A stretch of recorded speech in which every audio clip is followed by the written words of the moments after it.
Et qui dit pénurie de personnel soignant dit la même configuration que ce qui se passe durant les vacances avec une saturation des services d'urgence des hôpitaux.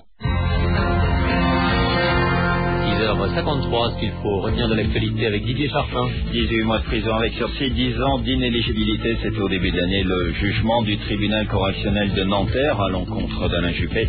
Jugement en première instance. Le procès en appel débute aujourd'hui à Versailles jusqu'au 29 octobre. La justice va revenir sur les emplois fictifs au RPR.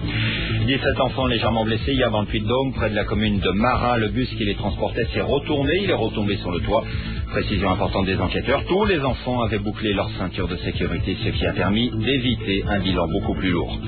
Bush-Kerry, troisième et dernière manche. Les deux candidats à la Maison-Blanche se retrouveront ce soir pour un débat consacré aux questions économiques, notamment les impôts et la couverture sociale aux États-Unis. À 3 semaines du scrutin, les deux hommes sont au coude à coude dans les sondages. En football, l'équipe de France n'aura pas le droit à l'erreur. Ce soir à Chypre, les Bleus devront absolument s'imposer pour préserver leur chance de qualification pour le Mondial 2006. Chypre-France, une rencontre à suivre sur notre antenne à partir de 20h45. Olivier Bast. Le recours à une mère porteuse pour les couples qui ne peuvent pas avoir d'enfants reste en France une infraction. Pourtant, une décision de justice peut faire douter de la législation.